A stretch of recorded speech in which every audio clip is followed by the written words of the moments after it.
All right, let's play detective for a bit. We're going to investigate a crime that's happening all around us, in the very air we're breathing. The victim? Your Wi-Fi. The perp? An invisible menace called radio frequency interference. Let's crack this case.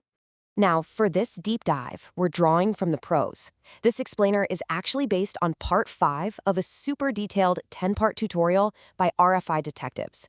They're the experts on the interference that messes with Wi-Fi, Bluetooth, and all those IoT devices using the 2.4 and 5.8 gigahertz bands. So let's start with a mystery I know you've experienced. You're on a critical video call, or maybe you're streaming something, and boom, the connection just tanks. It stutters, it drops, it drives you crazy.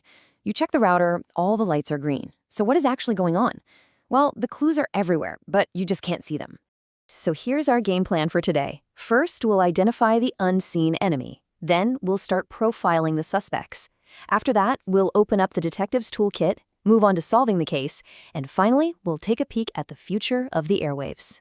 Okay, first things first, we need to understand the crime scene. And in this case, the crime scene is the air itself. It's not empty. It's an incredibly crowded, invisible battleground where all of our digital signals are constantly fighting just to be heard. The main bad guy here is something called radio frequency interference, or RFI.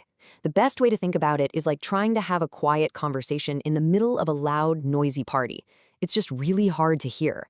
RFI is all that unwanted noise that drowns out the data you actually want, which totally wrecks your signal quality and leads to everything from frustratingly slow speeds to total connection drops.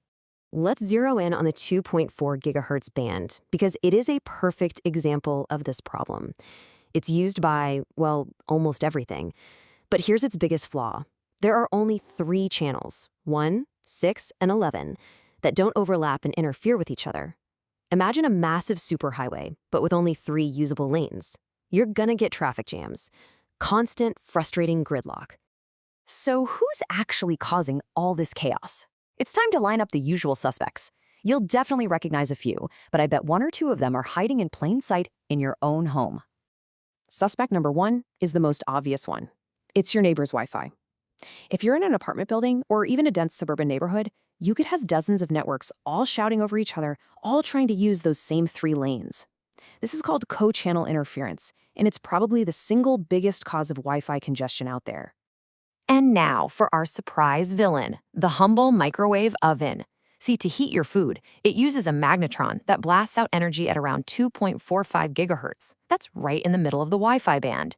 And because the shielding isn't perfect, it leaks a ton of powerful, noisy energy that basically acts like a brute force jammer, knocking your Wi-Fi offline. Next up, Bluetooth. Your headphones, your mouse, your smartwatch, they all use it.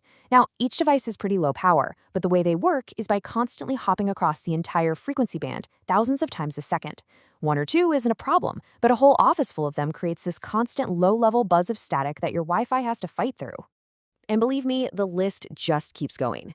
Your smart home gadgets on Zigbee, that ancient cordless phone somebody still has, wireless security cameras, even some old USB devices. They can all be offenders, each one adding a little more noise to an already packed party. Okay, so how in the world do you catch these invisible criminals? We can't see radio waves, of course, but a good RFI detective has a special toolkit that lets them actually visualize the invisible and hunt down the source of the problem. The most powerful tool in the kit is the spectrum analyzer. Now, this isn't your average Wi-Fi scanner. It doesn't just see Wi-Fi networks. It sees all the radio energy in an area. So on its screen, a Wi-Fi signal might look like a smooth hill, but a running microwave, that shows up as this massive, jagged wall of noise that's just crushing everything else in the band. It makes finding the culprit undeniable. A real investigation follows a pretty clear, methodical process. You start with a simple physical inspection. Just walk around and see what's plugged in. Next, you fire up the spectrum analyzer to actually see the invisible noise. And for the really tough cases, you can do what's called a packet capture to see exactly how the data itself is getting corrupted. This brings us to a really key piece of physics. It's a concept called free space path loss. Now, don't get too hung up on the formula on the screen. Here's the only thing you really need to know. That F in the equation stands for frequency. And because of how the math works, the higher the frequency, the faster the signal loses strength over distance. This is the fundamental reason your super fast 5 gigahertz Wi-Fi has a much shorter range than your old 2.4 gigahertz network. All right. We've identified our suspects, we've got our diagnostic tools, now it's time to actually solve the case. Let's talk about how we can clean up these airwaves and get our performance back on track. So the very first step is to figure out what kind of suspect you're dealing with. An intentional radiator, like your Wi-Fi router, is supposed to be transmitting. We can deal with that by configuring it smartly. But an unintentional radiator, like a microwave, is just a noisy appliance. The solution there is way more direct. You move it, you shield it, or you get rid of it. And that brings us to some really practical steps you can take. Seriously, move that microwave away from your router or your desk. Get rid of that ancient 2.4 gigahertz cordless phone. Make sure your Wi-Fi is on the right channels. And here's a pro tip. You don't always want your router's power cranked to the max. Using just the minimum power you need can actually reduce interference for you and everyone around you. Listen, if you only take one thing away from this whole explainer, let it be this golden rule. For the 2.4 gigahertz band, you should only ever use channels 1, 6, or 11. That's it. Using the channels in between, like 4 or 9, doesn't give you some secret advantage. It just creates a huge, messy overlap that hurts performance for your network and for your neighbors' networks. Stick to 1, 6, and 11. It's the most important thing you can do. So, we've investigated the suspects, and we've laid out the solutions for the wireless problems of today. But what about tomorrow?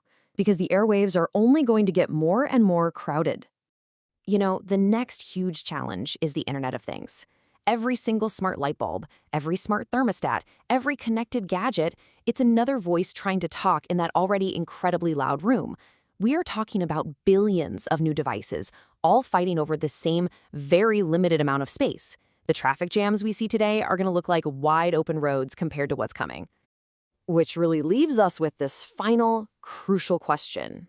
As our world becomes totally saturated with wireless signals, who's going to play traffic cop?